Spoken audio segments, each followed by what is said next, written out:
Heading into this year's NHL free agency, the free agent that is most likely to get the biggest sum of cash is Mitch Marner, former Toronto Maple Leaf who at this point feels like there is zero chance of him returning. But amid all the speculation and all the teams that could potentially be in the race, one team has stood out as a major frontrunner to Mitch Marner, and one team that I think would make the entire NHL mad if they were to land him. And I think you know where I might be going with this. We have a major frontrunner on our hands in the Vegas Golden Knights, who especially recently have been reported as a major frontrunner for Mitch Marner. So today we're going to be going through all the latest Mitch Marner speculation to see how interested the Vegas Golden Knights are and if they can even make it happen to begin with. So make sure you watch till the end for all of that and hit that subscribe button if you're new for more hockey content just like this all throughout the calendar as we lead up to free agency, which is looking to be really nuts this year. Now before we jump in, today's video is sponsored by the VHL. The VHL is a dedicated forum-based simulation hockey league where you can make your own player and improve them every single day. When you sign up at VHLportal.com, you'll be able to make a complete customizable player to match up against other people online.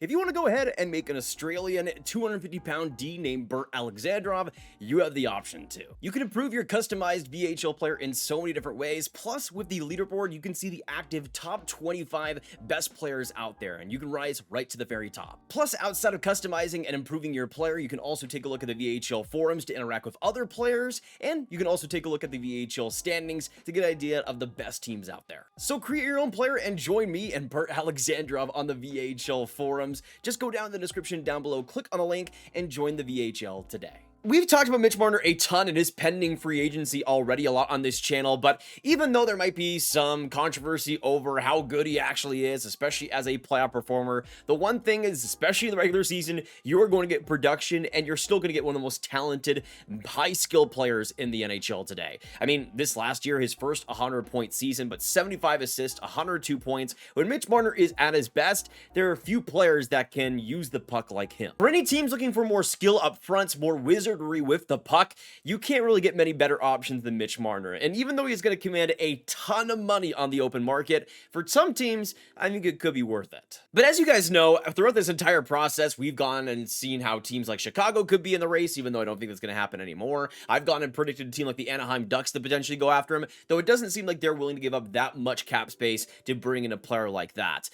But that leads us to the Vegas Golden Knights, and I remember a couple months back hearing people talk about it a little bit, throwing it mostly as jokes, I assumed, but right now it seems like there's actually a very strong likelihood of Vegas being the team that lands him. And there were some big contenders that were thrown out there. I mean, teams like Carolina, teams like Boston, for example, as well, that would be absolutely insane to see Mitch Marner actually go to. But Vegas, I always just swept away. I never really thought about it as a possibility, but it seems to be a real possibility now, folks. The first one that I saw report on this was James Myrtle of The Athletic, and the quote here from NHL Rumor Report saying that Vegas is one of the favorites to land Mitch Marner at this point. And the fact that Vegas is even in the race is insane to me, especially considering what I thought was even possible just a couple of months back. I mean, Vegas hasn't gotten for a massive free agent in a little while, but this would certainly be getting back to the free agent reputation that Vegas has commanded for themselves. Now, on top of James Myrtle, we also had Elliotte Friedman himself twice talking about the potential of Vegas being the team in Mitch Marner's case, talking about Vegas being perhaps the team to watch for Mitch Marner on the 32 Thoughts podcast, then going on to say on Sportsnet 590, my eyes are on Vegas when it comes to Mitch Marner. And I mean, Elliotte Friedman, the top dog himself, it doesn't get more substantial than that. Now, some of that is speculative. Some of that I think is also just the info that he's been given that Vegas is looking to make a big move again. They're looking to make some massive changes. And what was my biggest problem with Vegas throughout the, of course, the preseason, before that with their offseason last year and heading into the year, it was their wing depth. And I think they survived quite well. Mark Stone being as healthy as he was throughout, of course, the bulk of that season. Pavel Dorofeyev, for example, having a monstrous season. But even with those performances, even with those successes, the wing situation for Vegas was still a little bit of a problem. The inconsistencies were still there. Adding a top-tier player like Mitch Marner would certainly give them a lot more juice to work with. And if you were like me thinking, how the hell is a team like the Vegas Golden Knights going to be able to afford Mitch Marner in the first place and actually make it happen, especially with what Mitch Marner is reported to be wanting? A long-term deal, 7-year contract at $14 million. the last team that I would think could afford that, the Vegas Golden Knights. Being in on Mitch Marner, there's just no way. But as Jack Manning, one of the best follows on Vegas Twitter side, talks about here, he actually quotes Elliot Freeman talking about the situation, saying that Freeman on 32 Thoughts Pod suggests that due to an injury, there is a certain level of uncertainty as to Vegas's Alex Pietrangelo's availability next season. If true, it changes a lot about Vegas's summer, and absolutely. There is, of course, going to be always people talking about Mark Stone potentially getting injured out of nowhere, but if Alex Pietrangelo's out, especially for a big chunk of the season, then it makes Mitch Marner a lot more easy to bring onto the books. But to be honest, I wasn't really giving Vegas as much credit cap space wise as maybe I should have, because even though they're still in the bottom half in terms of cap space available this offseason, they have a decent amount of wiggle room. Right now sitting at 9.62 in terms of projected cap space, so that's not nothing whatsoever. Sure, they'll have some guys that they might want to re-sign, but a bulk of that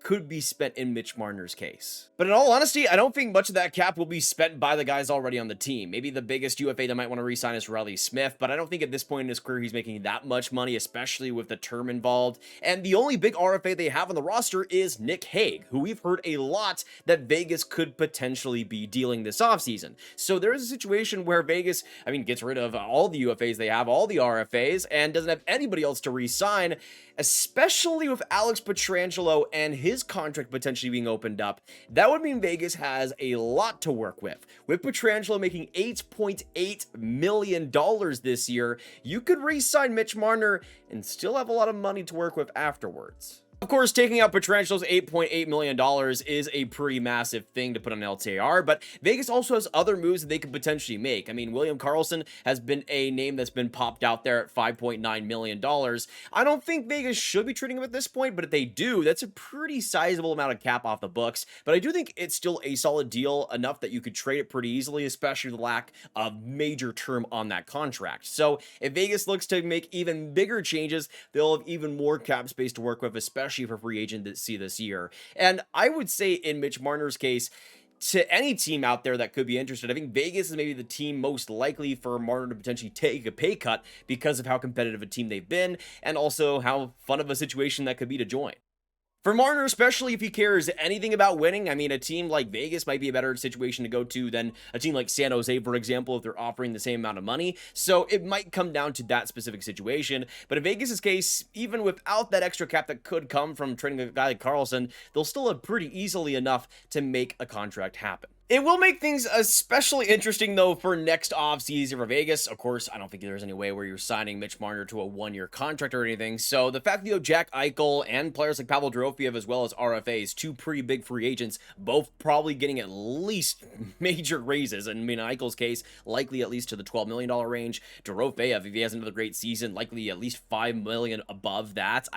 He's absolutely worth that type of money. So it would take some casualties for sure. It would take things really thinning out in the depth department, but if Vegas again really wants to beef up that upfront skill, get a fantastic partner for Jack Eichel, Marner's right there. But as I mentioned before, my biggest problem with Vegas was the wing depth and how much it was able to affect them, especially down the stretch. The defense also has its fair share of issues, so putting all that money into a Mitch Marner contract, especially if Pietrangelo's out for the season, would certainly make things interesting, especially if they're also on top of that trading Nick Hague. So it would definitely make that defense incomplete, and they definitely want to go after somebody else on top of that. But I just look at how nasty a potential first line could be with Eichel and potentially Dorofeyev on the left side, then Mitch Marner on the right. If they want to balance it out a little more, you could have Stone with Eichel, still have Dorofeyev, Tomas Hertl, and Mitch Marner. It would certainly give them a lot more skill to work with, and compared to the options they have now, even though Victor Olofsson is a UFA, likely not returning, just the difference there already, and just the daily face-off chart would be insane to watch. And I will say, at least on the forward group, I do think Mitch Marner gives them a little bit of a different element that they haven't had before. Vegas has really loaded up on playoff-style players, guys that really love to rise and grind. In Marner's case, he's a much more different player, and that has caused some problems in the playoffs, but I think Vegas has the players that insulate Marner pretty well.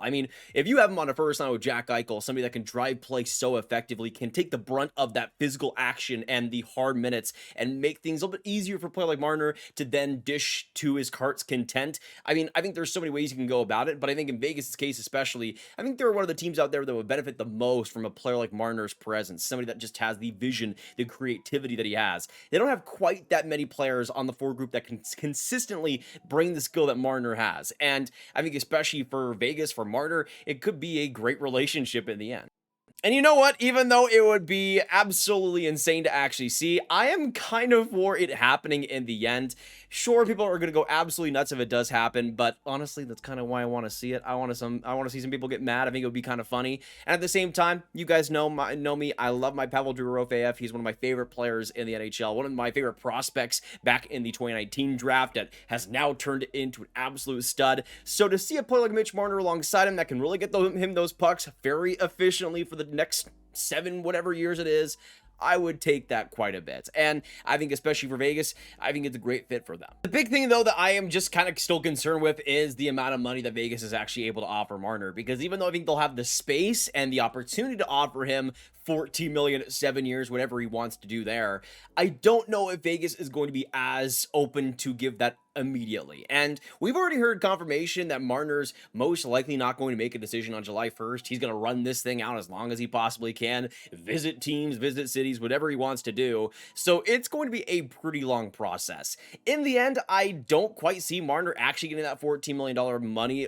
offer that he wants, that total that he's achieving or strives for. I think Vegas is going to be one of those teams that's going to be a little on the lower end, probably around 12.5, 13 million. And honestly, with how much they are cap strapped in every way, still, even with everything we talked about today, I think that is a good decision, because you need to round out the depth. You have so many pending UFAs, especially on the wings. On the defensive side with Nick Hague, if Pietrangelo's out, that defense is going to be all over the place, and those are going to have some pretty glaring issues if you don't solve them. So I think that cap space is still pretty needed for Vegas. In all honesty, even though I think Marner is a great fit, if you have to sign him to $14 million, I just don't think it's worth it, even though I think he would be a much better player performer in Vegas, just because I think it'll actually round out in a funny way that way. I just don't see it being worth it completely in the end. You got to worry about other positions on your team, and signing Marner only would, I think, still hamper their progress a little bit. I will say for Vegas, I think they could absolutely float having Pietrangelo out of the lineup. They still have great defensemen like Shea Theodore, like Noah Hannafin at points, even Nick Hague if they want to re-sign him, but there is still a lot to worry about for this Vegas team that I think might need to put Mitch Marner on the back burner because of it, because of that defensive system, because of players like Hague being an RFA, deciding what they want to do with them. And there's also the situation where they can't put a player like Pietrangelo or Stone and LCR, that they can't find some injury with them, and that would negate the whole negotiations completely. I don't think there would be any way that Vegas could be able to fit the Marner contract at that point, unless they were to trade a William Karlsson and Nick Hague. I mean, that would be the start of it, but I think you'd still have to put in some more work to make that happen. So it's going to be especially interesting to see what Vegas is able to do. It's going to be a hectic offseason for a lot of teams, but especially for this Vegas team that has some major decisions to make.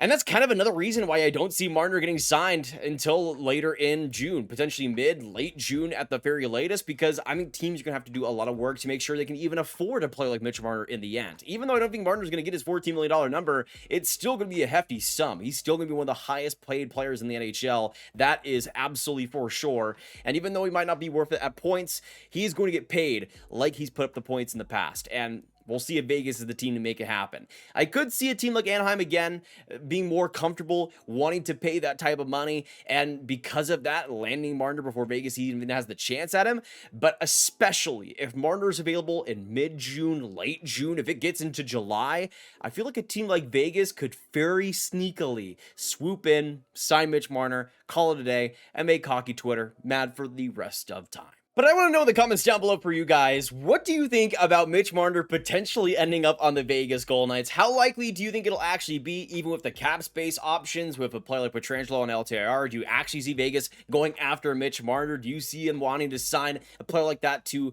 all of the cap space that he would require? Let me know your thoughts down below on all of it. Of course, if you haven't already, hit that like button, hit that subscribe button, and hit that notification bell for more hockey content, especially leading up to the free agency process this summer. We're going to have a lot of content coming out, so you guys won't want to miss it. But thank you guys so much for the support there. If you guys want to watch any more videos as well, you can click on this card and watch all my trade rumor content right in one playlist, and I will see you guys in the next one. Make sure you have a fantastic hockey day, and I'll see you guys soon. Goodbye.